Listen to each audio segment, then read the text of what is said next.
The lakes that dot the landscape of East Tennessee add a certain beauty to our area. But more importantly for some, they are a great source of entertainment.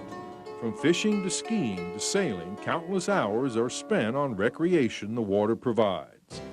During the 1950s, America was experiencing a post-war euphoria. The reserved manner of the past was disappearing, and prosperity, unlike many families had ever known, meant there was more time for recreation.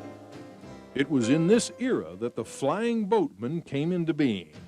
Started in 1953 by Air Force Colonel Scott Fellows, the Flying Boatmen were formed to be a precision boating team, like the Blue Angels, only in the water.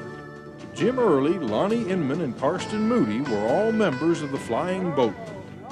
We run on Norris, we run on Cherokee, we run on Fort Loudon, then we would run up the rivers also. The Flying Boatmen shows consisted of precision movements and close calls. Of course, we all opened up with just a single trail formation. Then we turned it into a snake dance where the boats were just going like this. Flipped back around, we came out in a big V. You'd have another boat right here just about 6 inches apart from you on either side. While many of their shows were performed in Knoxville, Morristown, and surrounding areas, it wasn't long until their act gained national recognition. We put on boat shows not just around here, but all over the country. On the Potomac in Washington, and Lake Michigan, Atlanta, Poplar Bluff, Missouri. Sometime we'd have somewhere around 2,000 people just standing on shore watching it. We didn't get paid for it. We got our expenses when we traveled, but it was just strictly a family hobby. The crowd came for the close calls, but for the drivers, they were the most dangerous. And another thing we did with those spin-outs was called split the hair.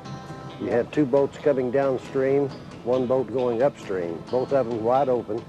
The two coming down spread open just enough for the one going up to go through, then all three of them spin out. It's quite a crowd pleaser, and I guess we're lucky that no one ever got seriously hurt in it. Yeah. Well, was it that dangerous?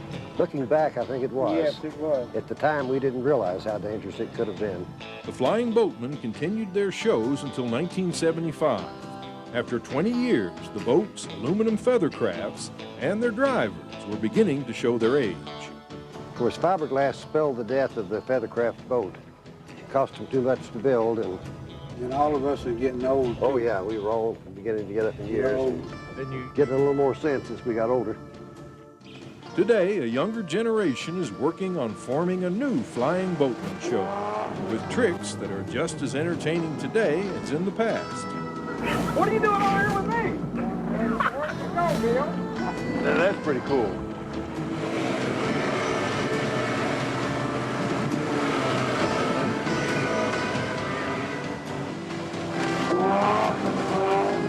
While time has faded some memories, there are those who will always remember when they first saw them.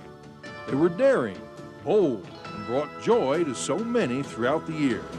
They were the Flying Boatmen.